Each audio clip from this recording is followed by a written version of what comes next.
But yeah, you know, there's not one, not two, but three Musk brothers and sisters. And of course, right here we have Kimball. And you know, I want to ask you about growing up, first of all. There was always this spark of entrepreneurship. Where did that come from for all three of you guys?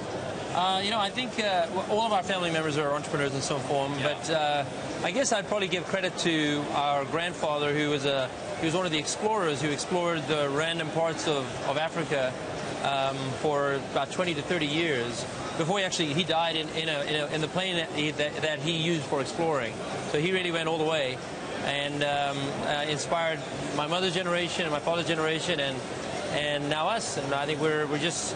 I think there's something about taking that entrepreneurship energy and coming to North America, where it's the land of opportunity and you can just do incredible things. And we've just been blessed to be able to be here and do great stuff. Right, and you guys have run with it. You know, one of the themes for C2 is reinvention. And I know that in 2010, you broke your neck and you almost died. That's right, yeah. But after that, you reinvented yourself. What happened there? Yeah, I've always had this incredibly... I've been very good at doing technology, and yet my passion was food, and I never really could figure out how to build great businesses in food. And when I had my accident in 2010, it was a reinvention of myself, and not being quite honest with myself, I'm not going to be happy unless I do food.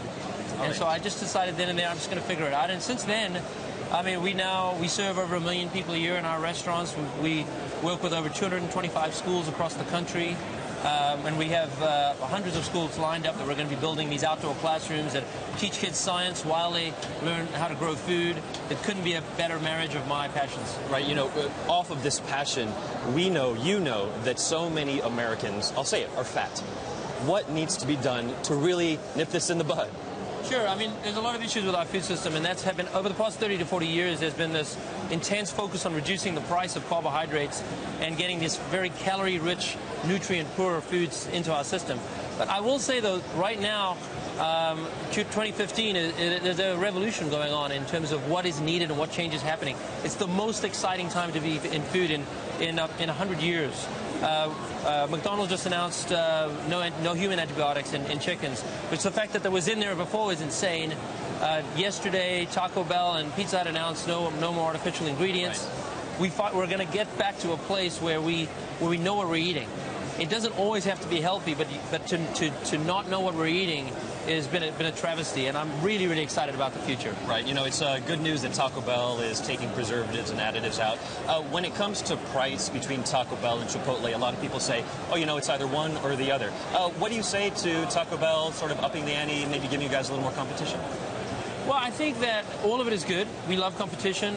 We actually believe in getting the price down. At Chipotle, we believe in getting the price down as always, as hard as always, trying to focus on making it as accessible as possible to everyone. There is a price to real food, and I think when you look at how much you're being nourished, Chipotle is an incredible value for money. Right, and you're also on the board of SpaceX. Yeah. Just recently, we just got news that the U.S. Air Force said you guys, SpaceX, are going to be able to get into that market. We're now officially certified to work with the military. So what's the biggest disruptor that's going to happen there? I mean, I think this is massive. I mean, the goal of SpaceX is to make space exploration affordable.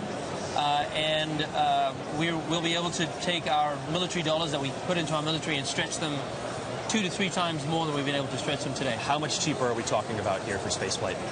You know, I don't want to say specifically because the missions will vary, but it's, you know, sometimes as low as 1/3, sometimes 1/5 the price. I mean, it really is quite a big difference in price. All right, so definitely being a disruptor in that industry. It's massive. It's a fundamentally different price structure. We'll be looking forward to that. Yeah, everyone in America should feel very excited about it.